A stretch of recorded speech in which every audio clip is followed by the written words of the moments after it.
So as far as last night's big mayoral debate goes, I'm just going to dive in. We're going to try to do something substantive. I'm in a great mood. And the obvious mission last night when we sat down to watch the debate was, Polymarket, the betting sites, give Zohran Mamdani an 87% chance of being the next mayor. That can't be good. Well, it can be good if you own U-Haul. If you're a Florida real estate agent, it's actually the greatest thing you've ever heard. You're like, wait, he's doing... Florida real estate agents are looking at the New York City polls right now, and they're like, all right, we're about to make some money, girl. We're about to make some money. But the point is, Cuomo, Sliwa got together last night in hopes of changing the course of the race. Now, spoiler alert, did it happen? Not even close. Nah. Mamdani gave a lot of terrible answers, but they were answers on issues that are wrong for you and me, but they're actually right for a lot of the people who support him. It's people with a dirty mind that think like that. Okay, and I'm going to kind of jog you through some of the clips, but the walk away from that debate last night, which is going to be the walk away from the next few months of politics in this country, if somebody like Abigail Spanberger wins down in Virginia, or Mikey Sherrill takes the New Jersey race, it means the Democrat Party is going to go further left, a lot further left. If 2 out of 3 of them lose, it's probably going to inspire a course correction, which, to be honest, would be good for the Democrat Party, which is good for America. Okay, when you have a two-party system, okay, one side's opinions is always the starting point in the negotiation, okay, on either side of this thing. Like, look at the government shutdown right now. The government is shut down because Obamacare subsidies expired. Now, Democrats passed those Obamacare subsidies with an expiration date back in 2021. So when they get on TV every night and go, oh, Republicans took away their health care. That is a lie. And I played John Fetterman's clip yesterday saying that. Saying, hey, these subsidies were set to expire. This is not a case of Republicans taking something away. This is what Democrats set out to do. That's one of the reasons they're talking about primarying Fetterman, is he, at the very least, is trying to have an honest conversation. But stick with me on this. When one side has a position like that, which is Obamacare, we're going to subsidize health care and give trillions to the health care companies in the name of keeping costs lower. But, of course, premiums have gone up 80% since Obamacare was passed. So the point is, okay, it didn't actually save healthcare, okay? Obamacare saves healthcare the way Kristi Noem saves dogs. You know what I'm saying? That whole thing. So what I'm saying, though, is that was their starting point in this negotiation. Just the same as if Zohran Mamdani wins and the Democrats try to nationalize far leftism, then that becomes the starting point in the negotiation. And even if the two parties compromise, you're still a lot closer to socialism than you are to what we know to be a normal system of governments in this country. I got a bad feeling about this. So in a perfect world, somebody like Mamdani would lose, and it would help the Democrats. And you go, oh, why would you want to help the Democrats? Because I live here. I want the country to do well. And you want the two parties debating issues that are setting the terms of these negotiations to have reasonable ideas. Okay, are you following the base of the Democrat Party right now? They're crazy. Okay, I mean, really think about that. These are the people telling little kids to cut their off. I mean, that's an aggressive starting point of the negotiation. Hey, tolerance, diversity, inclusion. Best I can do is cut your. And I'm like, wait, what? No, I don't want to cut it off. That's not good. Okay, so let me give you some of the back and forth on Mamdani, some of the back and forth on Cuomo, Curtis Sliwa getting in there. And the bottom line is, yeah, you don't really want Mamdani to win. And I'm not saying that because I'm a Republican. I'm saying that because I live in New York. Okay, the worst thing in the world that could happen to this country is New York hits some type of 1976 era municipal bankruptcy because that debt gets outsourced to the rest of the frickin' country. Just hold on to your pocketbook. They just put a lien on your money, your savings, and your retirement. So what ultimately happens is, yeah, Mamdani gave bad answers when it came to Hamas. Mamdani gave bad answers when it came to Israel. But in his own party, those are actually good answers. That's true. That is true. So we're sitting here like, oh, God, he's questioning Israel's right to exist as a state? And you're like looking at your TV like, did he really say that? I think he's disqualified. Meanwhile, if you go a few blocks up the road at Columbia, they're hearing that like... Did you ever watch Borat back in the day on the Ali G show, where Borat had that great skit where he went to the karaoke bar and he sang a song called Throw the Jew Down the Well? What the hell did you just say? I didn't say it. That was a sketch on Borat, who is a pretty liberal, by the way, Sacha Baron Cohen. But the point is, okay, that song, which was meant as a joke, is an actual position as far as the Democrats are concerned, like raging anti-Semitism in that party. Okay, and understand when it comes to Mamdani, a lot of those, he represents a party where a lot of those like Borat sketches by a liberal comedian are actual policy now. Think about this. When Sacha Baron Cohen did the movie Borat, which is one of the best box office comedies of probably the last 25 years, Borat was a great movie. I don't begrudge him his policy. It was a great movie. Okay, he then had a series on Showtime during the first Trump administration where he played three characters. One of them was really, really woke.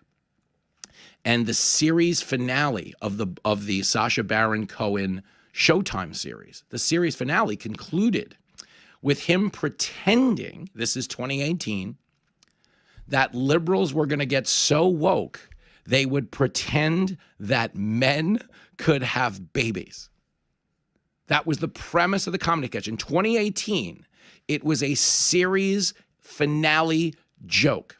Sacha Baron Cohen plays a woke liberal character who goes to a clinic and gives birth as a man to what he calls a butt baby, because it comes out of his behind. Now, the truth is, I don't know where a baby would come out of on a man because no man has ever had a frickin' baby. But right now, that is a Democrat position, that men can get pregnant. That's what Mamdani represents. So a lot of times when you're watching this debate and you go, well, that's a bad answer. The people voting for him are like, hell, no, it's not. What do you mean? This is great. So I'll give you some of the Israel stuff because it's what we should be focused on the most right now, because we're dealing with a very volatile situation, not overseas. We're dealing with a volatile situation here. There are people in this country that don't respect Israel's right to exist. They're violent people. We've seen the violence all over Europe, okay? We've seen the violence here when people who opposed them got shot like Charlie Kirk did.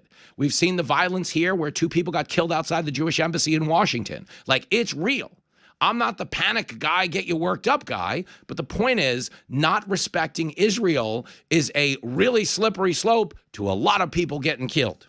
Okay, so I'll give you what is the most problematic answer, and then we can get into the actual theatrics of the debate, but let's start with clip 5.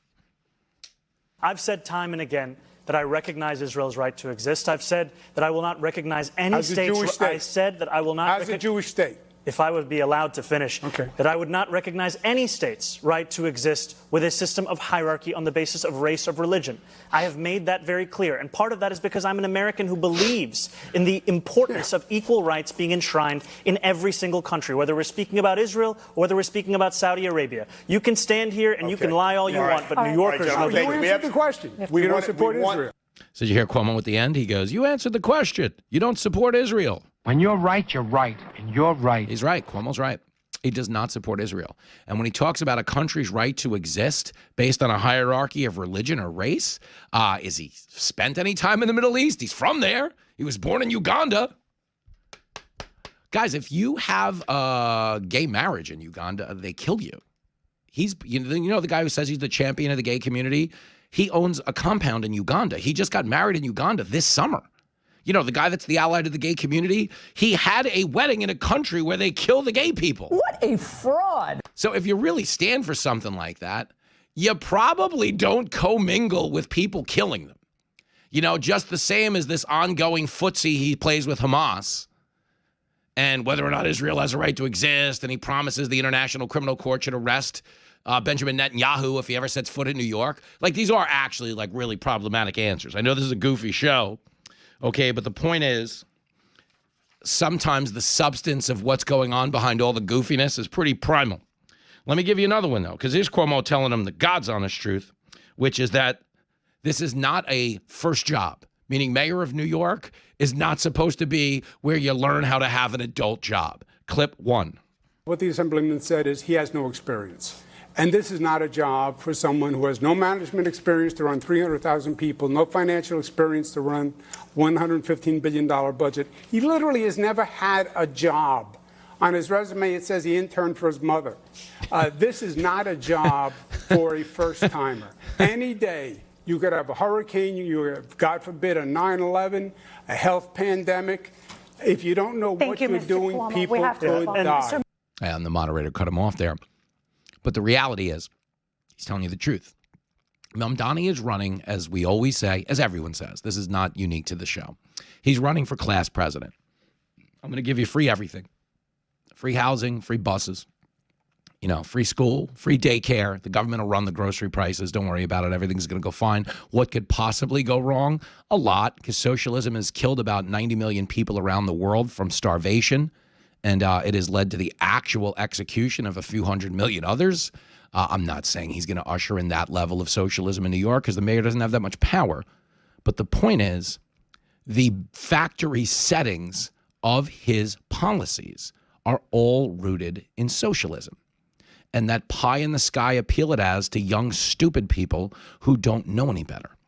And that's why when the question came up of how are you going to pay for any of this stuff, he doesn't really have an answer. He gets called out by the moderator, he gets called out by Sliwa, and he gets called out by Cuomo. He goes 0 for 3. Clip 4 right here.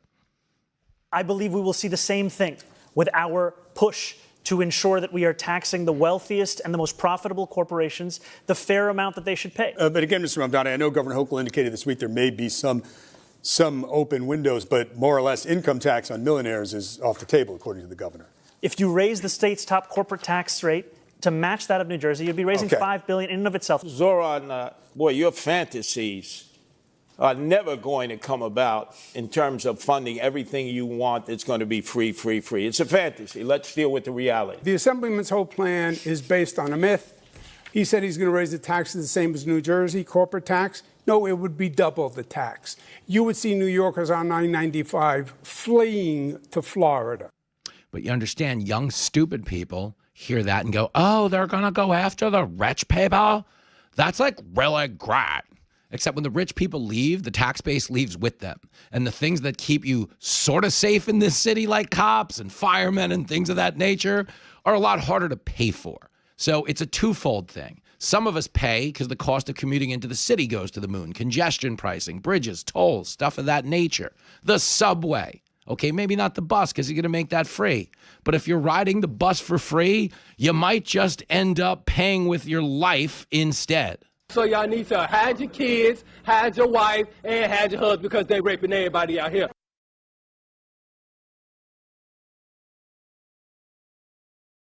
I want to go to the other debate last night, happened down in Virginia. Now, if you remember Jay Jones is the guy outed in the text message situation for wishing 2 bullets went into the head of his former opponent. And then saying, oh, no, I'm dead serious. I want his kids killed too. Because that's the only way these people move on policy. Garbage like you just makes me sick. Okay, so you understand?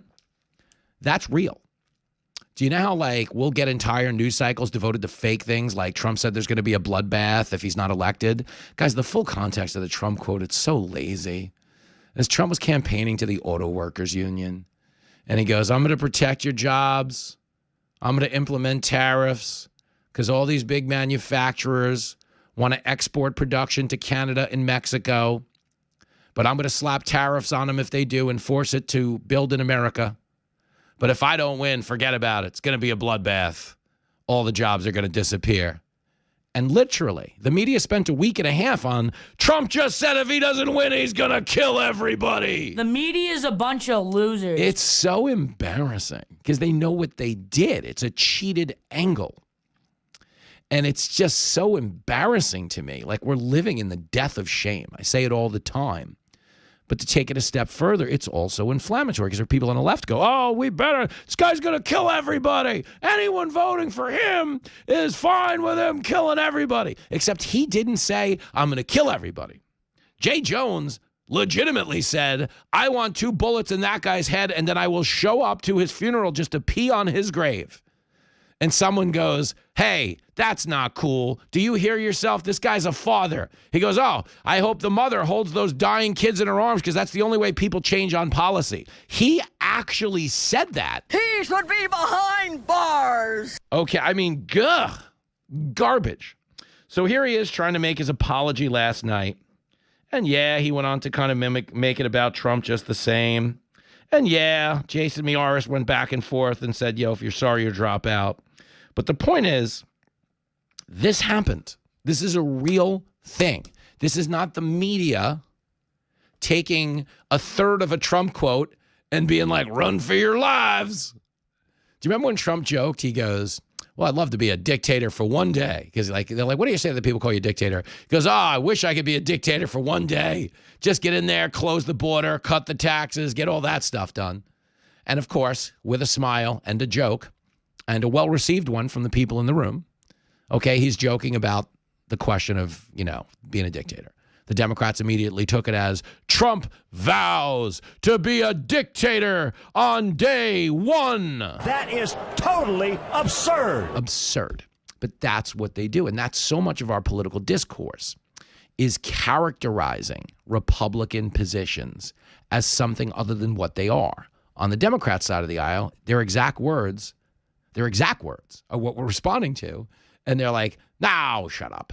There was a bunch of young Republican kids who texted stuff about Nazis. They're not in elected office. They're not running for office. Doesn't mean they shouldn't be condemned outright. If that's the language you're using, fine. Absolutely. Condemn it. But the Democrats are trying to make the news cycle about these young dopey kids. So here's a news flash, guys. Guys in their teens and 20s get on a group chat and they joke about a lot of things that you and I wouldn't repeat to each other if we were celebrating our 20th anniversary as prison bunkmates. Yes, language, really bad, out to lunch, crazy language.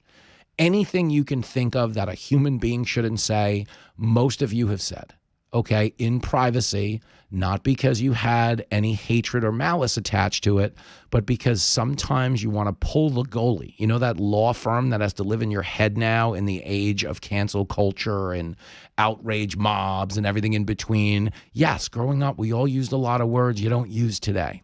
Okay, fine. And I know young kids still do in their group chats. It's still, and again, I'm condemning it, but it's still not the same as wishing your opponent got shot in the head twice and we should kill his kids too. It's not. It's not. You can't, you're embarrassing yourself if you try to lay the claim that one is the other, obviously. But I'll give you this because here he is apologizing, but notice the one thing he's not doing is being called on to drop out of the race. What's so funny is the day this scandal broke, I played you a clip from Morning Joe, okay? Everybody here remembers Joe Scarborough. This guy's a serious ass. Oh, sure, but I gave him credit because when the scandal broke, he goes, Jay Jones should probably drop out of the race. And he was the first and pretty much only Democrat to say it. Abigail Spanberger wouldn't touch it. She continues to endorse him. She's selling merch of the guy on her website. Merch with his name on it, her name on it, in the year we happen to be living in. Think about that. It's crazy. Okay, but there's not a call to actually step down, which means there's two things in play. Either one is, yeah, obviously it's really close to election day and they want to take their chances because it's too late to replace him, which it is. You throw another candidate in there for a week, it's pretty hard to do things. Okay, and the other part of it is they're fine with talking like this about Republicans. Think of how many people in the aftermath of Charlie Kirk getting shot were on TikTok and they were hooting and hollering and celebrating and that whole ding-dong, the witch is dead, disgusting parade that went on. And, you might jump in and go, oh, but Jimmy, I gotcha, because those little girls on TikTok, they were not elected officials. Somebody tried this on me. I was on the Piers Morgan show 2 weeks ago. Oh, we got you now, fatso. When Batman's on the wheel of death and he'll never get out, okay? And you'd go to commercial, and when you came back, he was somehow free and punching people in the face. Are you ready for it? All right, here goes. So none of those kids on TikTok were elected officials, but you know who was an elected official trashing Charlie Kirk after he died? AOC, Jasmine Crockett, Ilhan Omar, and the whole squad. Oh, wow! So understand, guys, okay? Just trying to have a conversation here. I'm not, trying to pick a fight with anybody. But This is so easy. You can do this all day. The Democrats, I always say, like, when there's a double standard, there's no standard. There is no standard. There is no standard for the Democrats. I really want you to think about this. And this is what I hope improves. I'm not mad. I'm not telling you if your friends are Democrats, don't talk to them. I'm not from that school. It's not what I do. Okay, so understand this. The Democrats need to improve as a party.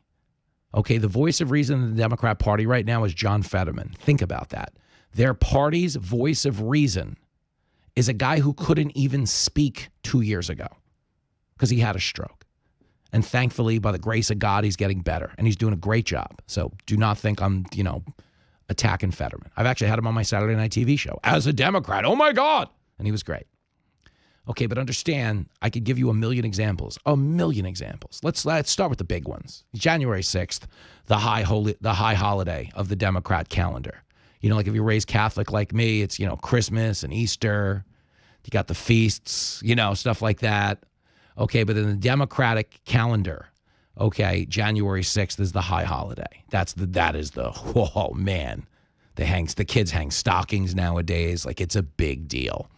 Okay, they all hang up that, you put Santas up for Christmas. The Democrats put that guy in the fur hat and the Chewbacca bikini that ran into the Senate. It's a holiday. It's January clause, whatever I don't even know what you call them, insurrection clause. I don't have an answer. Because it wasn't an insurrection. They were unarmed. But stick with me. It wasn't good. I'm not downplaying it.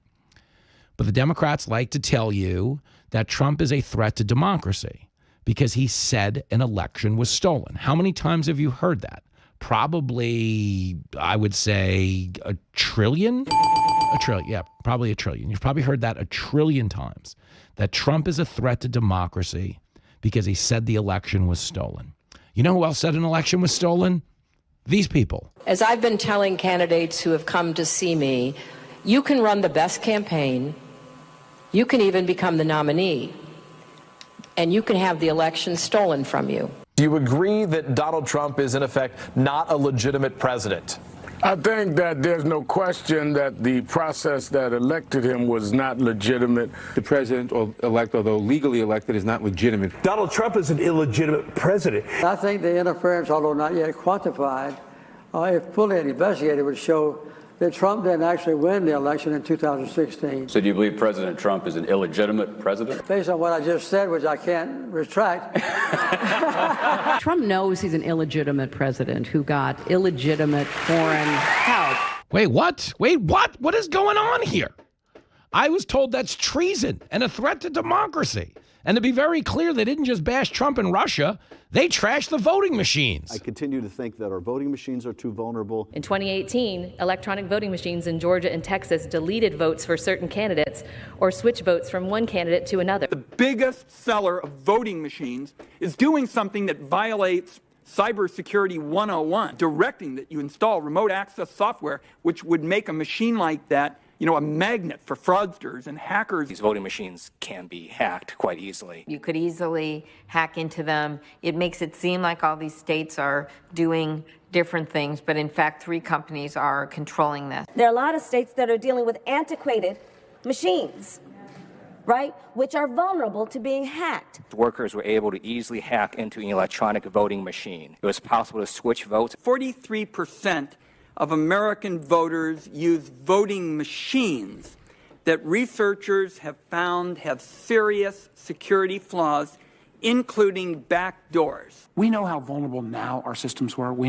know the hackathon that took place last year, where virtually every machine was broken into fairly quickly. I actually held a demonstration for my colleagues here at the Capitol, where we brought in folks who, before our eyes, hacked election machines. Those that are being used in many states. So that's Kamala Harris at the end saying she personally hacked election machines just to show you how hackable they were. Kamala is a lying sociopath. But you understand, fact-checked. Nobody in the media even raises this issue when they go, Trump's a threat to democracy. He said it was stolen. The Democrats just told you the election was so hacked in 2016 they could have did it themselves if they wanted to. But that doesn't undermine faith in the democracy. And this goes on with everything. But specifically as it pertains to rhetoric, they lie about everything. And it's fostering an environment where the low information people whose emotions are their facts accept this as legitimate discourse that needs to be acted upon. That's how an entire election campaign of calling Trump Nazis got a congressional baseball game shot up, and Steve Scalise almost got took out. You know, that's back to Charlie Kirk, back to the people assassinated outside the Jewish embassy. If you say every Jew in the country is guilty of genocide, and somehow Hamas are the good guys in a conflict that began with them killing 1,200 unarmed civilians, some of the people go, how dare you do that to the good guys? They're starving them. Except they're not starving them. And every single photo and story that the media has run has been retracted. Why? Because they're laundering false claims by the Democrat Party, because that's what passes for modern political discourse. Republicans do something, Democrats tell you it's the same thing as Hitler, and then the media prints the whole thing as fact. That's why I don't read the newspaper, because it's garbage. And the editor that let it come out is garbage.